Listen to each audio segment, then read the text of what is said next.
Hey guys, I hope everybody's doing all right. You guys have been doing good work so far. I know this is really hard and it's a difficult time for everybody, so please let me know if I can do anything for you, not just for this class, but anything at all in general. Let me know if you're having problems, certainly about this class as well. So today we're going to talk about writing introductions for your literary analysis over Nothing Like an Ocean. We've obviously talked about writing introductions before, but this one's a little bit different because of the type of essay this is. So as always, you're going to start with a hook, and these are 4 ways that are effective for this type of essay. You can start with a definition of something that's relating to what you're going to be talking about. You can use a surprising statistic or example or fact. Imagery and description is pretty effective for this essay. And then a quote. You could pick a really important quote that relates to what your essay is going to be about. After that, you want to broadly introduce your topic, and there's 3 different ways you could do that here. So giving historical background, and we think of historical as being in the past, but you can take a modern approach, like this is living history right now. The next one is the background of the author, and then the information about the book. Really, those could be combined into one, and you could talk about both and still have an effective introduction. Just make sure whatever you do, you want to use logical sequencing and transitions. It needs to be clear how you're getting from point A to point B and making your way to your thesis statement. So remember, your thesis is the most important part, and it has to be clear, and it's going to change. The more you read, the more stories you read, the research you're going to do about this topic, about the author. I don't expect this thesis statement or the introduction to be set in stone. Okay, this is why we're doing 3 drafts of this essay instead of just 2. So just know that this is a working thesis statement. So I'm going to show you, I think, 4 different examples. The first one is about Huckleberry Finn. So my thesis is Huck's quest down the Mississippi River with Jim is a search for morality and a metaphor for the South's treatment of slaves. So in this introduction, I took a historical and metaphorical approach, and I'm going to talk about the different approaches here in a little bit. But I'm going to show you this introduction. I want you to pay attention to the different parts of it. So notice MLA heading, title. Using a quote in your title for a literary analysis is really effective. I did it a whole bunch when I was in college. So I said, all right, then I'll go to hell, Huck and Jim's moral quest down the Mississippi. So your title just needs to be informative. That the use of the colon is really effective for this. A lot of times I couldn't think of a catchy title or anything. Some of you guys are really good at that. So I would go with this format. So here's the introduction. Morality has always been subjective. Different cultures have varying moral compasses that have adapted over time. In the antebellum South, a strict moral code was in place that centered around religious beliefs, many of those justifying slavery. These beliefs were forced upon children, which led to widespread racism, a harmful belief system that is still thriving centuries later. Many authors highlighted this problem leading up to the Civil War, but none did so more effectively than Mark Twain.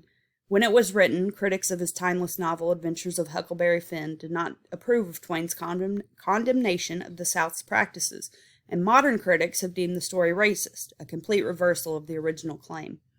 These critics fail to understand the novel from a historical perspective and to explore the story's subtleties that make it one of the greatest stories ever written. Huck's quest down the Mississippi River with Jim is a search for morality and a metaphor for the South's treatment of slaves. Okay, so here I get into the metaphorical approach. The rest of it, though, I'm really focusing on the historical aspect of the novel. And you could definitely do this with Nothing Like an Ocean and talk about the current state of affairs. And you'll learn more about the settings from the author's biography. So that's the first example, historical, metaphorical type of approach. So I'm going to go back. The next example is about T.S. Eliot's The Wasteland. My thesis is The Wasteland is a second-generation metaphysical poem because of its adherence to first-generation metaphysical poetry with the incorporation of modernistic elements. So here I'm taking 3 different types of approaches with the introduction and the essay as a whole: stylistic, historical, and thematic. So pay attention to those as I'm going through that.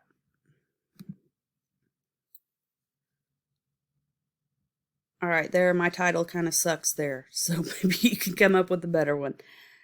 But notice, again, I use the colon because I'm lame. When scholars discuss metaphysical poets, they're usually referring to 17th century writers. So here I'm kind of going the definition route for the hook. A major characteristic of metaphysical poetry is the use of the conceit, which was, according to T.S. Eliot, perfected by John Donne. Metaphysical poetry is closely related to the philosophical, but only as long as the philosophical is limited to an expression of the universe and man's place in it, which Eliot addresses in his poem as he begs the question, why are we here? In this inquiry, Eliot resurrected metaphysical poetry. There was a break with traditional forms and subject matters during the time period in which The Wasteland was written, that lasted from approximately 1914 to 1945, known as modernism.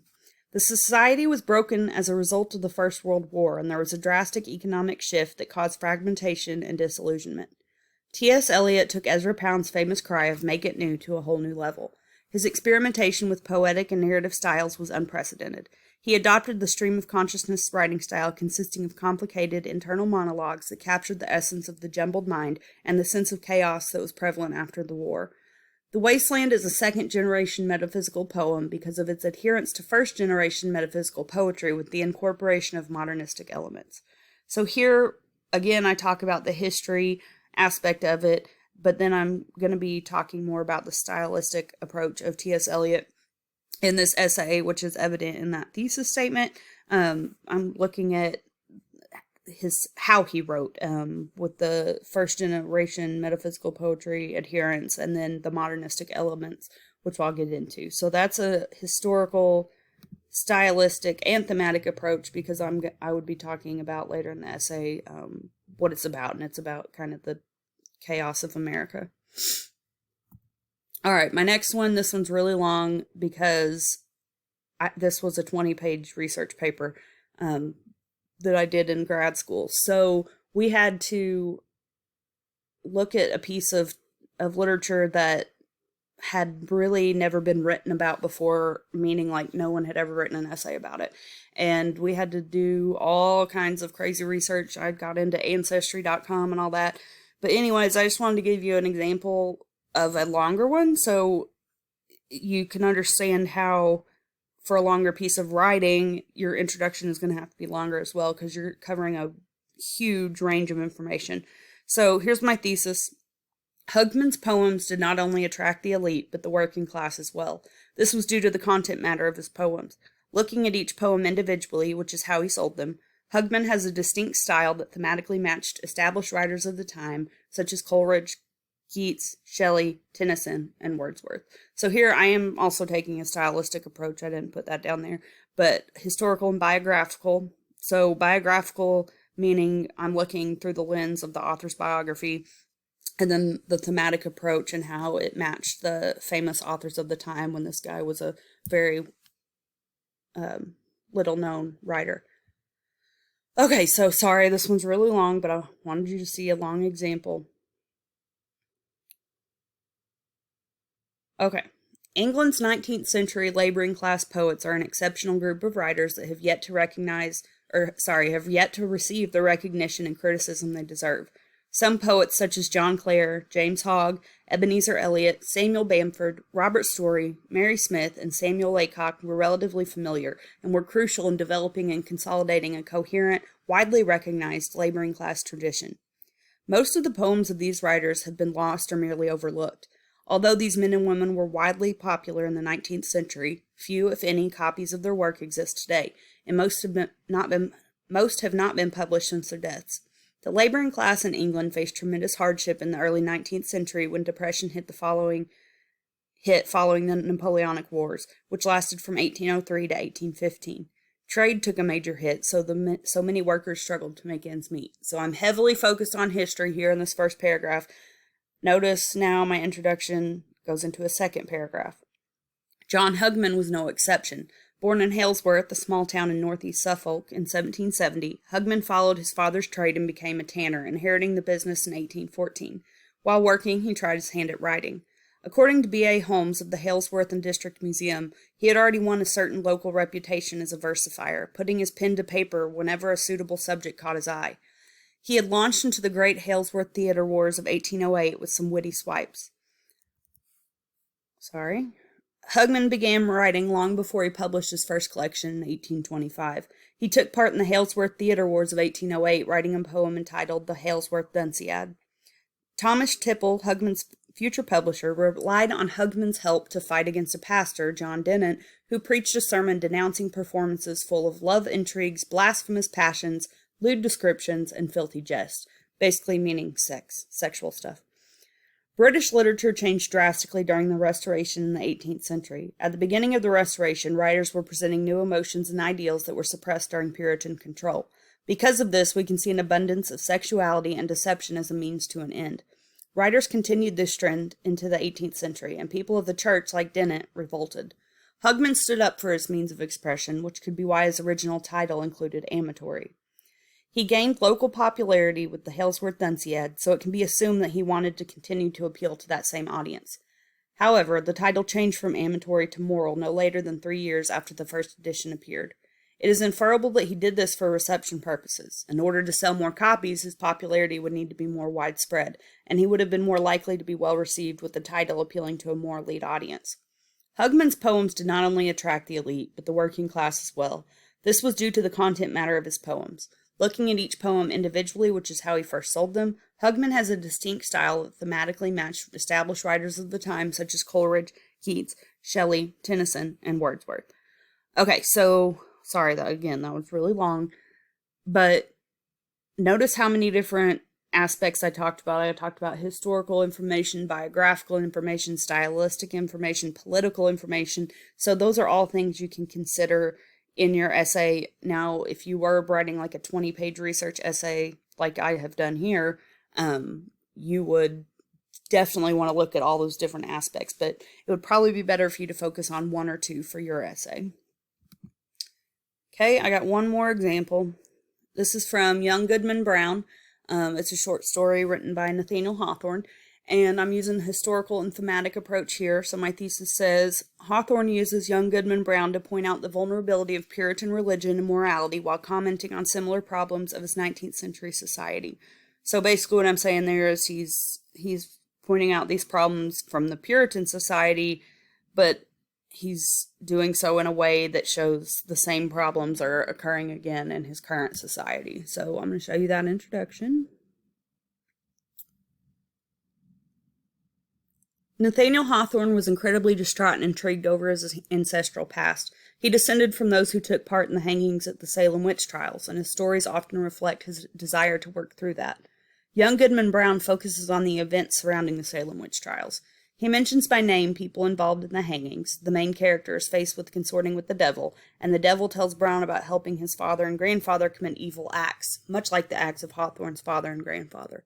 Hawthorne also found great fault in institutionalized authority, including organized religion, though he would always provisionally believe in a beneficent deity. Hawthorne uses Young Goodman Brown to point out the vulnerability of Puritan religion and morality while commenting on similar problems of his 19th century society. Okay, so this one is super short, so it's only 2 pages long, so that's why my introduction thesis statement is pretty short as well. But again, taking historical thematic approaches.